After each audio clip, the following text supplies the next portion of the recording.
A new growing number of advocates and lawmakers this week are calling on the Senate to reform the filibuster. And this comes as the Senate Judiciary just days ago renewed a battle over the John Lewis voting rights bill.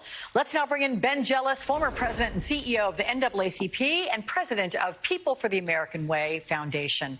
Hello, my friend. Good to see you. So this was a big week for you. You were arrested during a protest for voting rights outside of the White House. First of all, Ben, why was it important for you to be there? Did you accomplish what you set out to do? And tell me what happened when you were arrested. Well, going to the last part first, the D.C. City Jail really has to deal with the roach infestation. I can't tell you just how nasty it is down there, and it's really not necessary.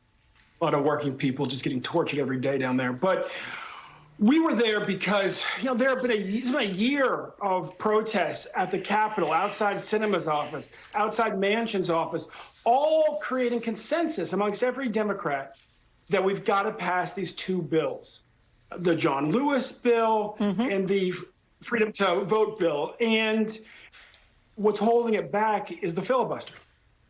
And if you look at the history of breaking through filibusters, getting carve-outs, it always requires the president of the United States to break through that, to insist that his party deal with the rules obstacle.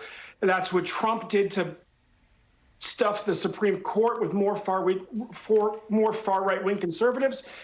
And that's what Joe Biden needs to do in order to save our democracy.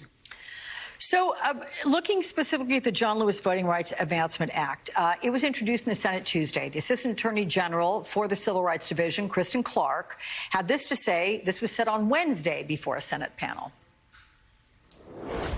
Recently, there's been a resurgence in attacks on voting rights, including cuts to early voting periods, burdensome restrictions to register or vote, racially gerrymandered redistricting plans, polling sites eliminated or consolidated in communities of color, eligible voters purged from the rolls, and more.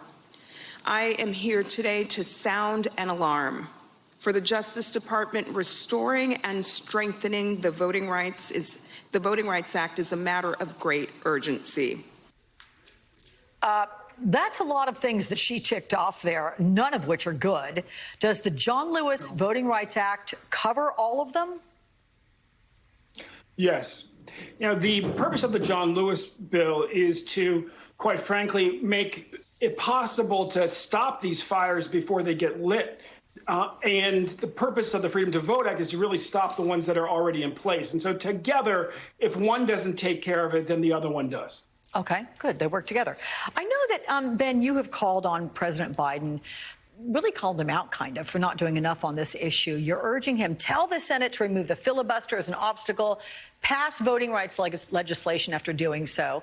If you consider, though, the political calculus, do you think the president's waiting for an opportune time to weigh in and then put pressure on the Senate to pass a bill? Or do you think he's just not prioritizing voting rights as highly as you'd like to see him do it? Geez, I hope so. But, and the White House seemed to push out a rumor that he would in Rolling Stone magazine. I'll tell you one thing, I wouldn't cancel a rock concert for a rumor in Rolling Stone magazine, and we certainly won't cancel this movement. What we know is that historically, when presidents have had courage on voting rights, it's because the movement pushed them to do it. And there's a big difference between a president saying, I agree, or this is important, and somebody leading the way that Joe Biden has to fix our roads and bridges. And yet in a democracy, as important as roads and bridges are, there's nothing more important than the democracy itself. And that's why we're pushing so hard. He has to lead on both. Okay, Ben Jealous, very good to see you, and awfully glad we weren't doing a FaceTime with you at the D.C. jail. I mean, good grief. Anyway, thank you so much. Small Yeah, and you're awfully glad about that, too. All right, my friend, thanks so much.